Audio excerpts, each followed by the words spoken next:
Hi, this is Claire again, and this week we are having a look at the Lenormand cards. I've chosen the thickest Lenormand. This is from, I show you the name, Andrew Liam Schwartz. And here is the homepage I see, skullgarden.net. This deck was a gift from my husband. Both decks were a gift from my husband. I think he has them via Etsy. It is a little bit morbid sometimes. I don't know if morbid is too harsh as a word in English, but you will know what I mean. It is, it is not just sunny, these cards. I will show you the Lenormand cards so you have an impression. I've already drawn them in German, yeah? So we will have a look at them, close look at them soon, but first I want to show you this lovely deck. This is really a Lenormand where the painter had his own ideas. Some cards are really classic. And the birds here you see own ideas. You see the beer. These cards are very nice colored and they are very artistic. The artwork is wonderful. Here you have the home with a turtle. So this is much of own ideas that are inside this. The garden, the tree, the heart.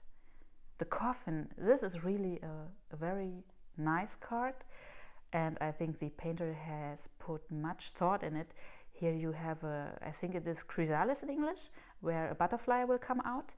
Here you have the sign of eternity, you have the green leaves, life is blooming again. So this is very symbolic, these cards. There are really own ideas in it. You have the dog. To me it is really a Hecate card, the goddess. When I saw this was my first thought, because dogs are among her sacred animals and the moon is very close to her as a symbol too. So this was like, oh yeah, this is it. I don't know if it was intended like that, but to me it is like this. Here we have the clouds, the snake, the ship with this little, how you say, lady beetle or things like that in English. It is Marienkäfer. It is Mary's beetle in Germany. In German, here we have the sun. It's very light, this design, so to say, with wood. Very nice fish, whip, and all of the other cards. So you have an impression. This is a cross. I really like the artwork, even if you don't like the darker aspects of it. It is stunning artwork, or the size. This is really great cards if you like to use something different. So this is to my feeling, or my how I perceive the cards. This is the darkest card, the mouse, but it is not really a gothic deck or something like that. It has many colors. It is not too dark. The feminine, so the male and the female card are shown symbolic in this deck. Yeah, and this I really like, the child as an egg, as a plans to come. This is really lovely. And here we have the masculine card. So if you like something different, you might have a look at it, and it might be your thing. And these are the three cards that are missing, the three cards for our week to come. First of all, we see the mountain. And the mountain is always about problems. It is about things you have to go over. Yeah, you can go around, or you can take the hard way and climb up. This will be lots of work, but it will be worth the work.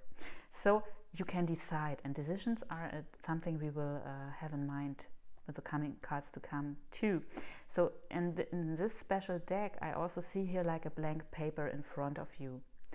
You can go into this, you can take this challenge and do your best, or you can go around, and this is really your decision. Yeah. So deciding is also the main key word for the crossroads. In classical Lenormand decks, you see two ways that are parting, and you can choose which way you want to take, and you have to choose. This is like more like a compass, where you have to see what is my direction, where do I want to go. So it's a similar symbolism, but a little bit different. And to me, this is very much about conscious choices in our life. And when you are like me and you are reading the cards, you might think like, yeah, she is reading the cards now and she's telling me I have to make choices. So what is this reading for? I know I have to make choices. This is not substantial enough as something you say about the cards.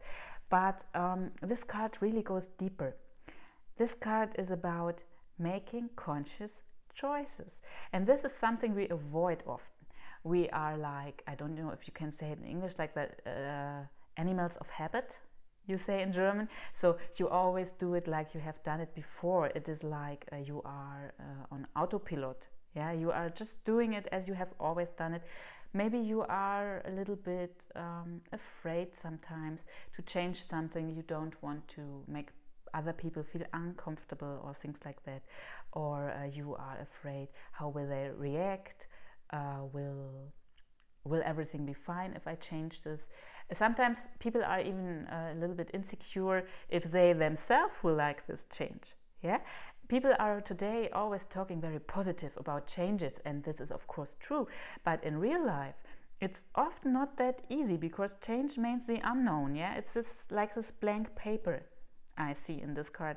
So it has always a little element of struggle and of insecurity, real change. Yeah, so the third card is giving us a hint where to apply these things. And this is our relationships. The ring is about love.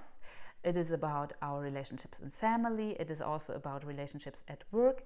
It is where we are connected, so to say. It can even be spiritual relationships, like with your power animal, with your guardian spirit, with your god or gods or goddesses, or whomever you feel close to. So when we put all of these together, we see a picture. This is not so easy. You have to make a decision. Do I want to climb this mountain, or do I want to go around and we'll make this later? Yeah, this is totally okay. You don't have to be always about, oh, I'm taking this challenge, because if you want to take on challenges, you have to have the power to work through this. This is important. Please first check your power. So if you would compare yourself to a car, if you don't have enough fuel, you cannot drive up this mountain. Yeah, and this is true for people too. We sometimes forget this. This is so obvious, but we forget it. Yeah, so make your decision, make it conscious. Do I want to check this blank paper in front of me, or don't? Do I not want to do it? This is funny English, I think. So make a conscious decision about these things. Really think about it. Don't be on autopilot this week. Check your schedule and all of this, and what you want to do, and whom you are relating to in which way. Relationships can be really something that drains you, and not because the other person is a bad person or things like that, just because it is not in balance what you are doing to each other and how you are relating to each other. So really check your relationships in work, in private life, and also spiritual, of course. Is there everything in balance? Should I make some choices, some readjustments? It is a good week for this. And also keep your personal fuel, so to say, in mind. Keep your power in mind. How much power do I have? Do I want to really climb these mountains that are in front of me? Or do I want to go around? Or you can even go back if you want to. Yeah, it's about decisions.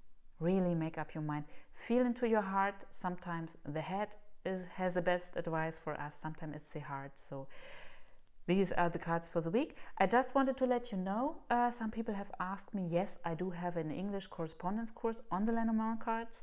It's one of my correspondence courses I run in German that I have translated in English. It's the only one so far.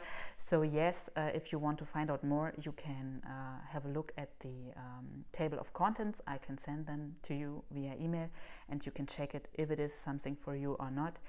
And yeah, so this just for that. And here are the cards for the week. Be careful. Have a look at your fuel, so to say, if you can drive up this mountain. Make your decisions, really make them, and have a close look at your relationships, any of your relations. Yeah, there is this nice saying from the indigenous people of America, to all my relations, when you want to bless something. And when you think about it, you really have many, many relations every day. As I always say, no human being is an island. Yeah, I think this does not sound so fancy in English when I translate it, but you are never an island. You are always connected. There's always connection to wherever you are. It's just where you are sitting. The materials are from nature. This is a desk made from wood from nature. So things are always related. You can never fall out of grace, so to say. The grace of Mother Nature. Yeah, but before I become too philosophical, these are the cards for the week, and we will see each other in the next week again.